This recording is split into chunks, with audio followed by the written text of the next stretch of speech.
और ये याद रखना, हमारी बात डायरी के पन्ने में लिख करके रख लेना, यदि हमारा वैदिक सनातन धर्म, ये सनातनी लोग यदि ये बंट जाएंगे, यदि अलग अलग हो जाएंगे, तो इस देश के दोबारा गुलाम होने में कोई डाउट नहीं है, ये देश बच जाएगा, इसके खंड हो जाएंगे।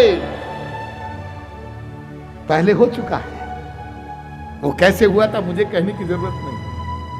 और जो विद्वान पढ़े लिखे लोग हैं वो थोड़ा थोड़ा जान रहे हैं, हाँ कुछ हो रहा है, कुछ गड़बड़ हो रही है बंगाल में, कुछ गड़बड़ हो रही है केरल में, कुछ गड़बड़ हो रही है कश्मीर में, ये जानते हैं, लेकिन अभी तक जागे नहीं।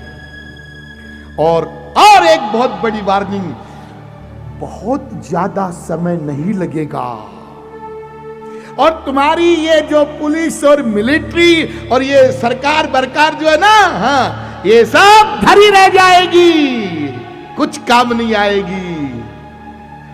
जब भीड़ निकलेगी सड़कों के ऊपर आतंकियों की, अधर्मियों की, तब फिर बाद में तुम कुछ नहीं कर सकोगे। इसलिए बस एक निवेदन, एक प्रार्थना, यदि बचोगे तो बस एक ही, हम सब एक, हम अलग अलग नहीं, कोई ब्राह्मण नहीं, कोई क्षत्रिय नहीं, कोई शूद्र नहीं, कोई वैश्य नहीं, कोई भी विभेद नहीं पैदा करे हमारे अंदर।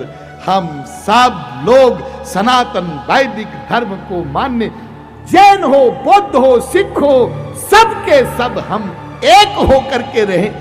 हम तो ये कहते हैं कि सारे मनुष्य ही भगवान के पुत्र हैं, लेकिन हमारे मानने से क्या होता है, जब दूसरा मानने को तैयार नहीं है, दूसरा मारने काटने को तैयार है, तो अपनी रक्षा करने के लिए तो हमें एक रहना ही पड़ेगा, एक होना ही पड़ेगा।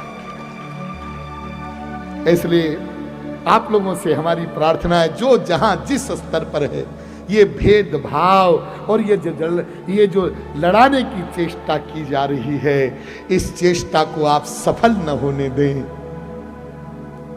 कोई इस प्रकार का वातावरण देश में यदि बने तो कम से कम आप अपनी रक्षा कर सकें, ऐसी स्थिति तो होनी ही चाहिए। इसलिए ये सावधानी आपको बरतनी है।